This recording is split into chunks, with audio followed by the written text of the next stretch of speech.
तो स्टार्ट करते हैं। सबसे पहले ऑपरेटर्स। तो आज ऑपरेटर्स का हम क्या करने वाले हैं, कोडिंग पार्ट। तो थ्योरेटिकल कॉन्सेप्ट हम ऑलरेडी देख चुके हैं।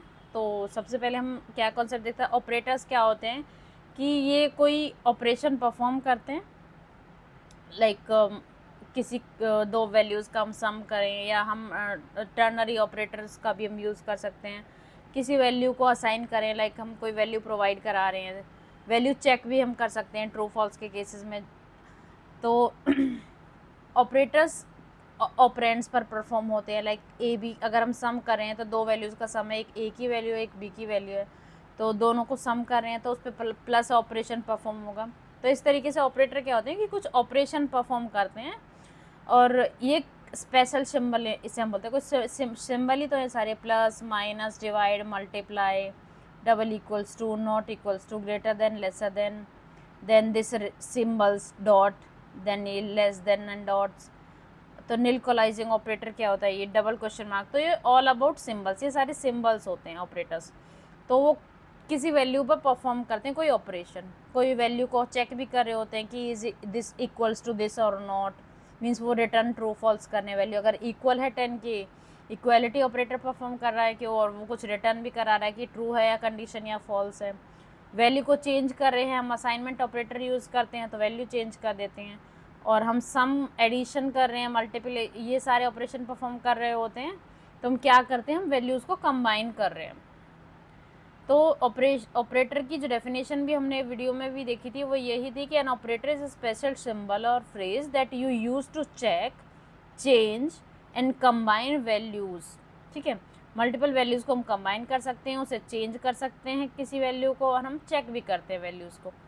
तो ये थी हमारी ऑपरेटर के बारे में डेफिनेशन। अब ऑपरेटर्स तीन तरीके से हम अप्लाई करते हैं, जो टर्मिनोलॉजीज होती है उसके अकॉर्डिंग हम 3 वेज होते हैं ऑपरेटर को।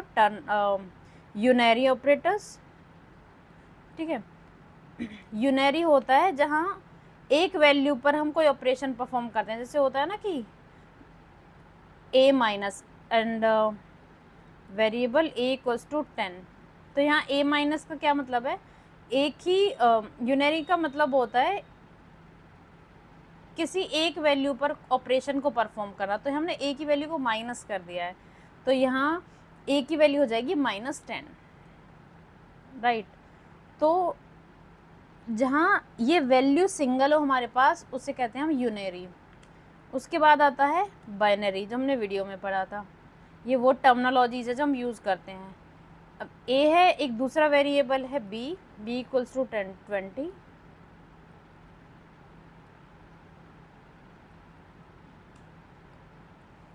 बाइनरी होती है जहाँ दो पे हम ऑपरेशन परफॉर्म करते हैं, लाइक a प्लस बी, एक ऑपरेंड दो ऑपरेंड, इनको बोलते हैं ऑपरेंड्स जो हम वैल्यू यूज़ कर रहे हैं, और इसको बोलते हैं हम ऑपरेटर। तो दो वैल्यूज़ पर हम परफॉर्म करते हैं, उसको कहते हैं हम बाइनरी, जो हमने ऑलरेडी वीडियो में पढ़ा था। थर्ड केस आता है हमारा टर्नरी ऑपरेटर। ठीक है, टर्नरी में जहाँ पे हम क्या करते हैं, तीन ऑपरेटर्स पे कुछ ऑपरेशन परफॉर्म करते हैं, like if a equals to 20 then value is b, means b कुछ होगा, एल्स इज c। तो यहाँ पे हमने तीन ऑपरेटर्स यूज़ करे, तीन वैल्यूज़ यूज़ करी हैं। तो ये हो गया टर्नरी ऑपरेटर कि तीन ऑपरेंड्स पर वैल्यू कुछ ऑपरेशन हम परफॉर्म करें। तो ये टर्मिनोलॉजीज हैं ऑपरेटर्स में जो हम यूज़ करते हैं।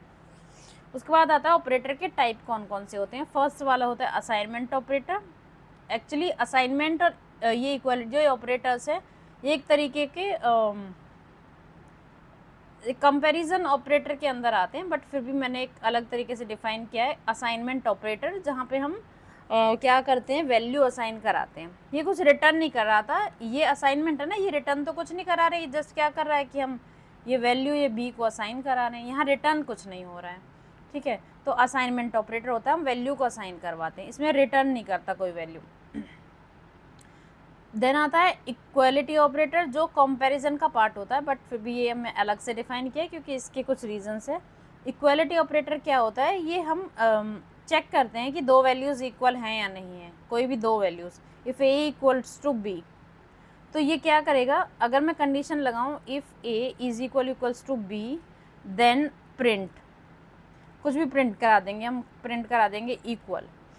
तो if A equals to B, if this condition is true then block के अंदर जाएगा, अदरवाइज एल्स ब्लॉक के अंदर जाएगा and it will print not equal. अब इसका मतलब ये है कि जब दोनों की वैल्यूज़ को हम चेक कर रहे हैं तो इक्वालिटी ऑपरेटर कुछ वैल्यू रिटर्न करता है। यहाँ पर इट विल, यहाँ हमने बोला था वैल्यू रिटर्न नहीं कराता, ये जस्ट असाइन कराता है। यहाँ वैल्यू रिटर्न कराता, अगर ये कंडीशन मतलब 10 if both are equal then ये बोलेगा ट्रू, मीन्स ये कुछ वैल्यू रिटर्न कर रहा है बुलियन टाइप की, वो ट्रू या फॉल्स रिटर्न। अगर अभी इस केस में क्या ये फॉल्स रिटर्न करेगा क्योंकि दोनों इक्वल नहीं हैं, तो इस केस में जाएगा, इट मीन्स ये फॉल्स वैल्यू को रिटर्न करा रहा है। यहाँ वैल्यू फॉल्स आएगी तभी हम एल्स केस में जाएंगे, चेक करेंगे, ठीक है। तो इसलिए ये कहते हैं ये वैल्यू रिटर्न कराता है, ये ट्रू या फॉल्स कोई बुलियन वैल्यू को रिटर्न कराता है, कंडीशनल है इसलिए। तो ये इक्वालिटी ऑपरेटर होता है हमारा। देन हमारे पास आते हैं अर्थमेटिक ऑपरेटर्स, जो हम ऑलरेडी बचपन से पढ़ते आ रहे। बचपन मीन्स अपना बेसिक्स, सी प्लस प्लस, जावा, .NET, हर जगह ऑपरेटर्स हैं। Plus minus, divide, multiply and modulo. Plus minus, divide, multiply से हर कोई वाकिफ़ है क्या होते हैं, फिर भी हम एक बार डिस्कस कर लेते हैं। मैं प्रिंट कराती हूँ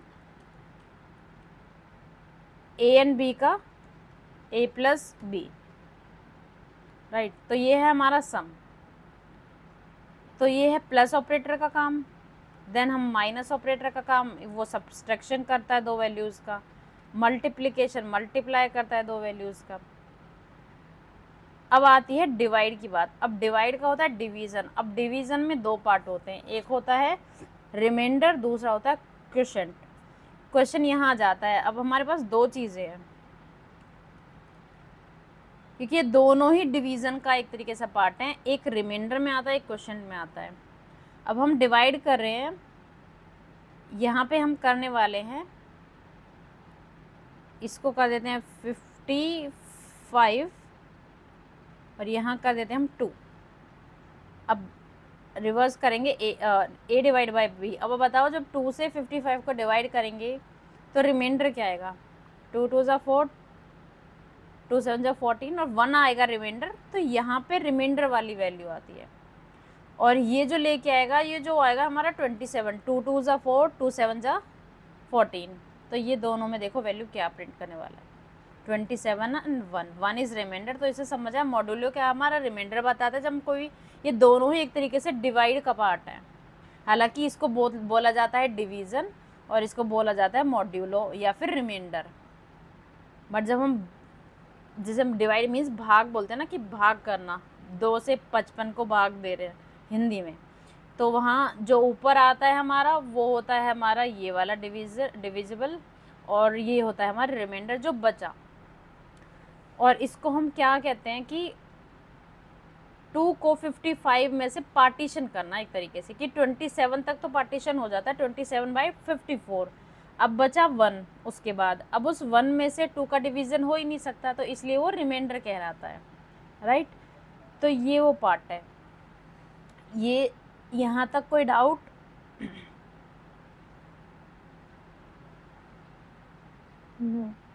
okay. Equal to and equality operator में कोई डाउट? ओके। तो नेक्स्ट जो हम डिस्कस करने वाले कंपाउंड कंपाउंड में क्या है, हम किन्हीं भी दो एक्सप्रेशंस को, अब ये क्या है, ये दो, एक एक्सप्रेशन ये है, दूसरा एक्सप्रेशन ये है, हम इन दोनों को इकट्ठा अगर लिख दें तो ये कंपाउंड बन जाता है, right. If A divide by B and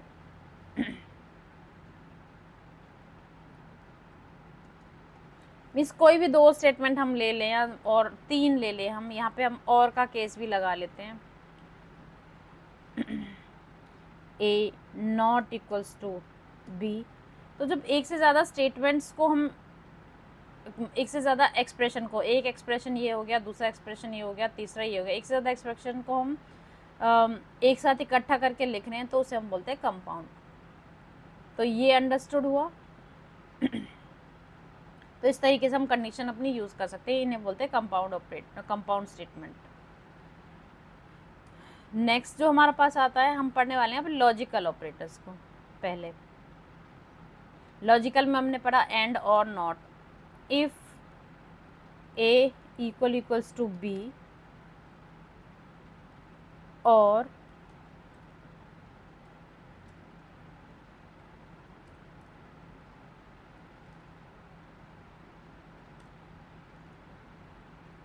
a lesser than 10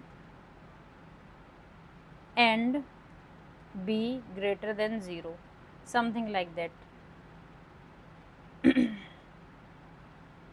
4 and 2, then execute print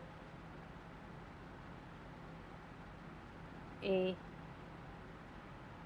तो यहाँ पे हमने क्या किया है, हमने किया है और किया है दो कंडीशंस का, मोर देन 2।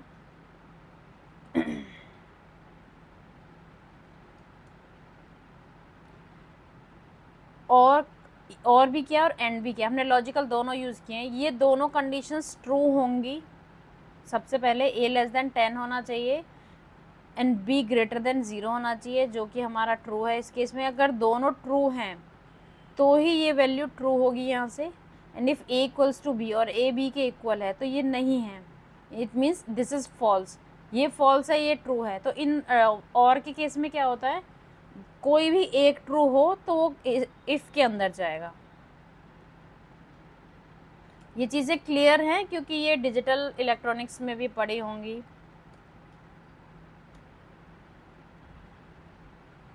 एंड और वाली तो यहाँ पे इफ़ में जाएगा क्योंकि हमने और का केस यूज़ किया है, क्योंकि ये फॉल्स है, ये ट्रू आएगा यहाँ से। तो ये क्या प्रिंट करेगा, ए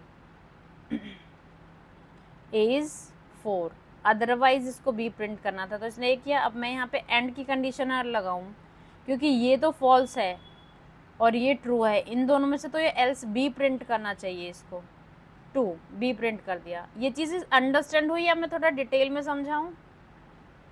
एंड और का केस गुड ना, ओके। तो ये हो गए हमारे लॉजिकल। ऐसे ही नॉट का केस होता है। इफ 3 होते हैं ना लॉजिकल के अंदर, एंड और not a means we are checking true or false. For that we have to take true or false. If is disable equals to false, right? If not is disabled, then we will print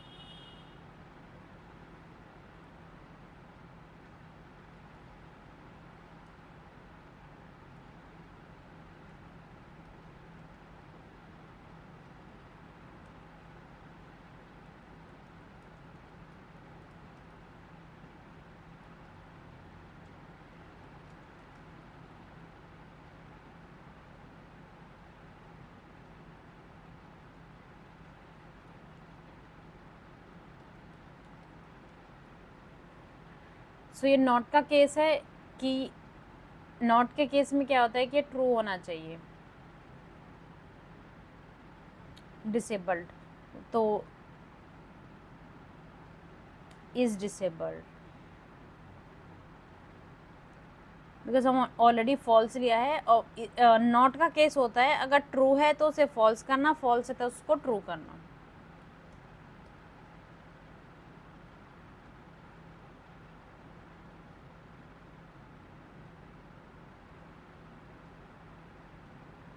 अब इसका meaning है कि अगर ये false है तो जाएगा यहाँ पे। तो अब ये था ट्रू, तो ट्रू में कहाँ पे गया इनेबल, तो ये डिसे फॉल्स है ही नहीं। तो फॉल्स के केस में मीन्स नॉट का मीन्स होता है कि जस्ट रिवर्स करना सिचुएशंस को।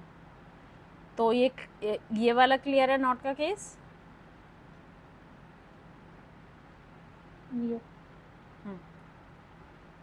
अभी हमारे बहुत ही इम्पोर्टेंट, क्योंकि अभी तक इतना ज़्यादा इम्पोर्टेंस नहीं था चीज़ों का, ऑलरेडी वो क्लियर भी हैं।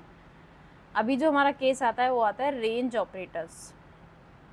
निल कोलाइजिंग ऑपरेटर हम ऑलरेडी पढ़ चुके हैं ऑप्शनल के केस में, so do you want me to explain again?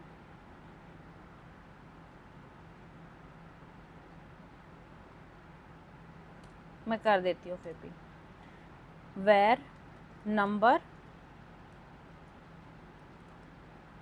int equals to 20, where age equals to 45,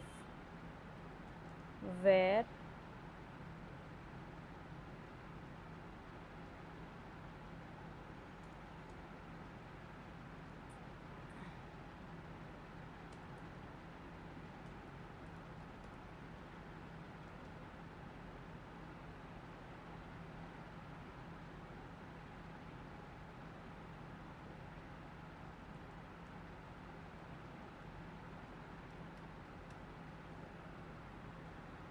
now company name is equals to, if name is there then name, otherwise if name is nil then we have to pass some default value like new company, right? अगर ABC में nil आता है, अगर name में कोई value हमारे पास आ रही है तो वो नेम को यूज़ करेगा, अगर नेम में निल आता है तो वो डिफ़ॉल्ट को लेके आएगा। तो ये होता है निल कोलाइजिंग ऑपरेटर का काम होता है कि वो निल वैल्यूज़ को हैंडल करता है। अगर कोई वैल्यू निल है तो वो डिफ़ॉल्ट वैल्यू प्रिंट कराता है, तो उसके लिए हम डिफ़ॉल्ट वैल्यू प्रोवाइड करते हैं। ये double question mark is nil coalescing operator. और अगर यहाँ कोई वैल्यू है तो वो उस वैल्यू को लेके आएगा। वैल्यू है तो आरके एंटरप्राइज आएगा, अगर वैल्यू हमारी निल है तो वो डिफ़ॉल्ट वैल्यू को लेके आएगा जो कि हमने डबल क्वेश्चन मार्क के थ्रू प्रोवाइड किया है। तो got it? Question clear? Nil values को हैंडल, दो ही चीज़ें याद रखने वाली, निल वैल्यूज़ को हैंडल करता है और निल वैल्यू, अगर वैल्यू निल नहीं है तो जो भी हमारे पास वैल्यू आ रही है ऑलरेडी वो उसे यूज़ करता है। अगर वैल्यू निल आ रही है जो हमारा ऑप्शनल है उसकी, तो हम एक डिफ़ॉल्ट वैल्यू प्रोवाइड करा रहे हैं डबल क्वेश्चन मार्क ऑपरेटर के थ्रू, निल कोलाइजिंग ऑपरेटर के थ्रू। देन हमारे पास आता है टर्नरी ऑपरेटर, टर्नरी कंडीशनल भी इसे बोलते हैं। टर्नरी ऑपरेटर क्या है? ये भी हमारा जैसे इफ़ और एल्स होता है हमारे पास। इफ़ कोई कंडीशन है देन हमारे पास एल्स है, कोई कंडीशन है if a greater than 20, then हम प्रिंट करते हैं ए इज़ ग्रेटर और हम कह दें a greater than b, else हम प्रिंट करेंगे बी को, और हम कह सकते हैं if a equal equals to B. If equal a b है ए के तो ए को प्रिंट करेगा, और इक्वल नहीं है तो एल्स केस में जाएगा। इसी काम को हम टर्नरी ऑपरेटर के थ्रू कर सकते हैं। Let's take a variable name print num, if a equal equals to B, then अब ये जो कंडीशन है ये वो कंडीशन है जो हमने इफ़ स्टेटमेंट के अंदर लिखा है, ठीक है। एक तरीके से ये इफ़ स्टेटमेंट को, इफ़ एल्स को रिप्लेस कर रहा है। तो हम प्रिंट क्या करते हैं ए, एल्स हम प्रिंट करेंगे बी। तो ये है टर्नरी ऑपरेटर का काम।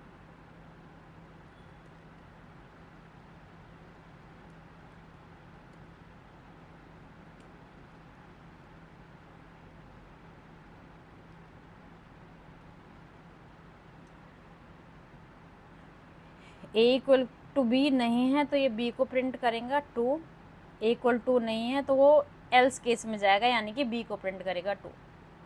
तो टर्नरी ऑपरेटर का केस क्लियर हुआ कि जब हमें रिड्यूस करना है number of line of code को। देखो 4 लाइन्स में मेरा कोड आया और मैंने एक ही लाइन में लिख दिया सारा।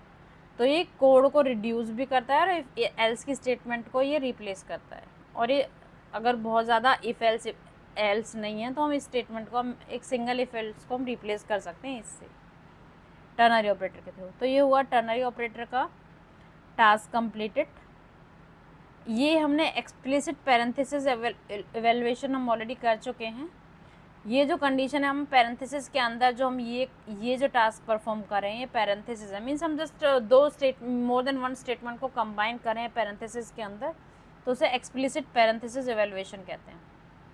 देन हमारा लास्ट बचा है रेंज ऑपरेटर्स, जो बहुत इंपॉर्टेंट है इसलिए मैंने वो लास्ट में कैलकुलेट किया है। रेंज ऑपरेटर्स क्या होते हैं कि हमारी नाम ही बता रहा है, ये कुछ रेंज को प्रोवाइड कराते हैं, कुछ तो रेंज है जिसे हम हैंडल कर रहे हैं।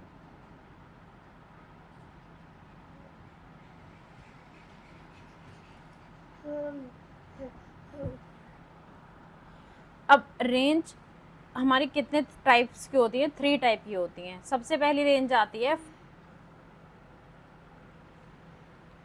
सबसे पहली जो रेंज आती है हमारी वो है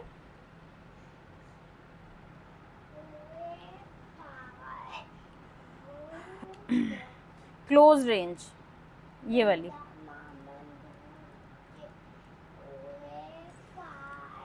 तो हम यहाँ पे आगे जाके लूप्स पढ़ने वाले हैं, उस लूप में हम क्या देखेंगे? फॉर, यहाँ पे फॉर लूप, कोई फॉर लूप नहीं होता, यहाँ पे होता है for in loop. For I, जो भी हम जो पैरामीटर लेते हैं फॉर लूप के अंदर, लाइक पहले हम लेते थे for i equals to 0, i less than n, semicolon i plus plus. तो इस तरीके का हम कुछ देखते थे फॉर लूप, लेकिन यहाँ पे कोई फॉर लूप नहीं होता, यहाँ पे होता है for in loop. For in loop, for in की जो स्टेटमेंट कैसे हम जो होता है कैसे लिखते हैं? फॉर आई इन। अब ये जो चीज़ें हैं 0 से लेके जो n तक, ये जो 3 स्टेटमेंट है, अब एक छोटी सी चीज़ से कंबाइंड है।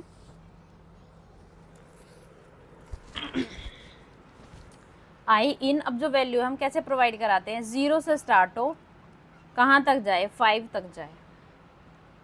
तो यहाँ पे जो 3 डॉट्स मैंने यूज़ किए हैं वो हैं 0 to 5, यानी कि स्टार्ट होगा 0 से, एंड होगा 5 पे। तो इसे कहते हैं हम क्लोज रेंज, कि यहाँ से शुरू की यहाँ ख़त्म कर दी, ये क्लोज रेंज है।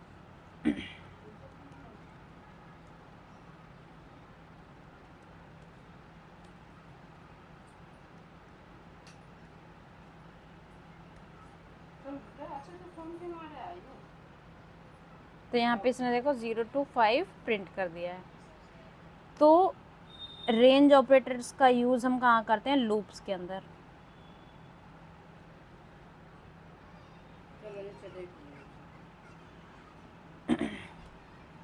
देन हमारे पास है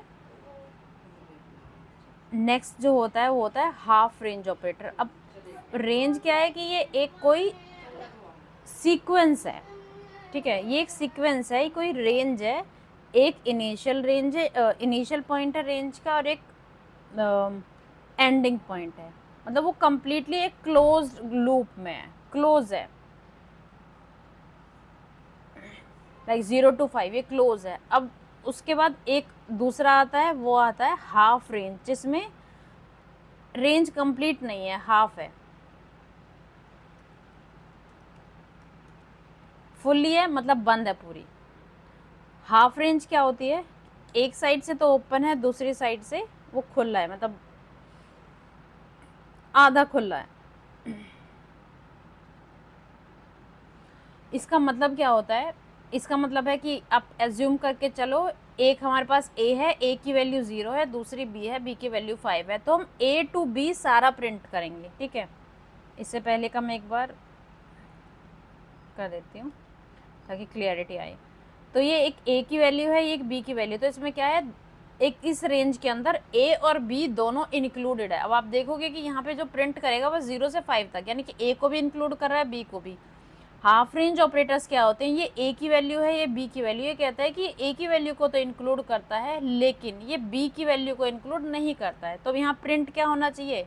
टिल 4, तो इसने ए की वैल्यू को तो इंक्लूड किया बट बी की वैल्यू को इंक्लूड नहीं किया, उससे लेसर ही रहेगा, तो ये हाफ ओपन रेंज है। अब ये ऐसे भी हो सकता है कि ये फॉर इन लूप रिवर्स में भी होता है। फॉर, अब आप ये याद करके चलना कि हमने ऑपरेटर्स के थ्रू फॉर लूप भी पढ़ लिया है। अब जब हम नॉर्मल लैंग्वेजेस में लाइक सी, सी प्लस प्लस, जावा में कोई रिवर्स लूप लगाते हैं तो उसमें क्या करते हैं, for i equals to n semicolon i greater than 0 semicolon i minus minus, right, ऐसे लूप हम चलाते हैं। लेकिन यहाँ ऐसा नहीं होता है। अगर हमें रिवर्स लूप चलाना है तो हमें क्या करना है, I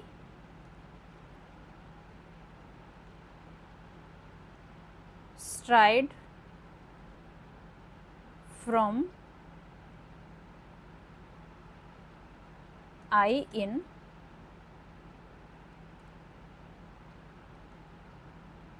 stride from and stride through, यहाँ पे दो फंक्शंस हैं रिवर्स लूप चलाने के लिए फॉर लूप में।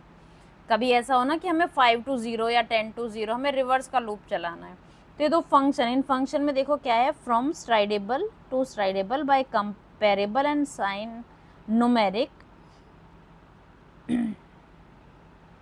अब यहाँ फ्रॉम कहाँ से चलाना, हमें 5 से, 2 चलाना है 0 तक, बाय -1,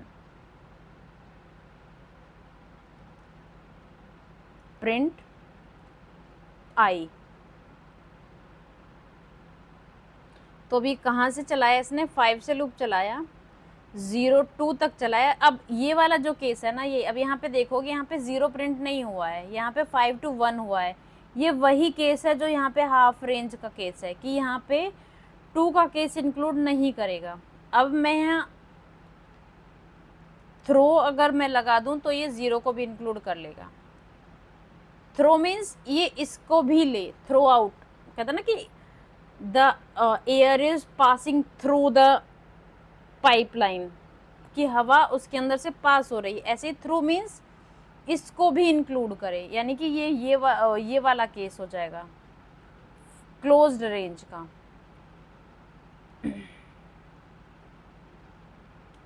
ये क्लोज रेंज का है और ये हाफ रेंज का है, 2 वाला जो केस है। तो एक में 0 प्रिंट होगा, दूसरे में नहीं होगा। तो ये हो गई full range, sorry closed range, और ये हो गई हाफ ओपन रेंज। अब एक तीसरी टाइप की रेंज होती है, वो यहाँ पे वो होती है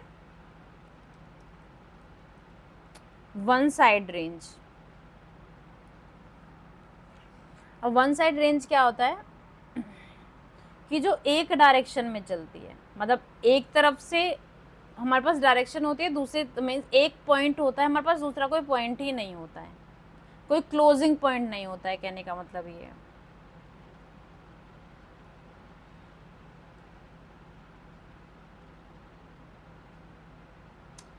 देख रहे हो, मतलब मैंने एक साइड से 0 के बाद ओपन करके छोड़ दिया है, लेकिन ये हमें करना नहीं चाहिए। इस केस में जो मैंने किया है, इसका एक एग्जाम्पल सेट हम करेंगे, कैसे देखने वाले हैं। एक कोई एरे क्रिएट करते हैं, var name array equals to, ये स्ट्रिंग टाइप का एरे लेते हैं, इनफाइनाइट लूप चल गया,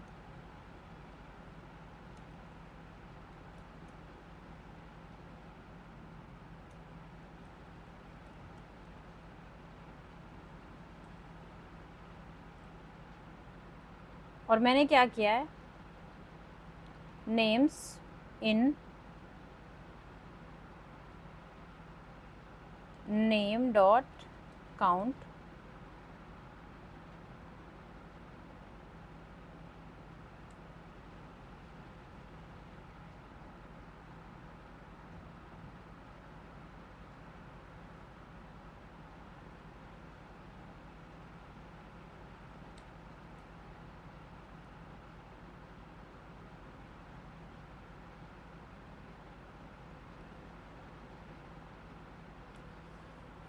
ये नेम एरे लिया है मैंने। नेम एरे में मैं क्या कर रही हूँ, यहाँ से इसका इंडेक्स स्टार्ट कर रही हूँ 2 से, और उसके बाद मैंने उसको वन साइड ओपन है, वन साइड ओपन छोड़ दिया है।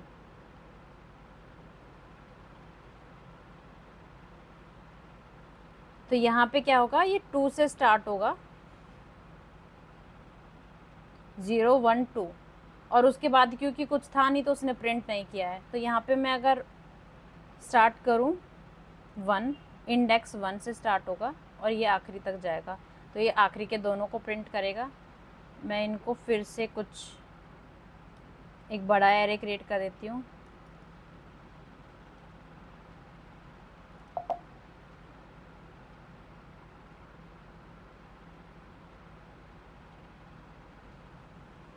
तो इसने 2 से स्टार्ट किया, सबको प्रिंट कर दिया। So thank you for watching this video.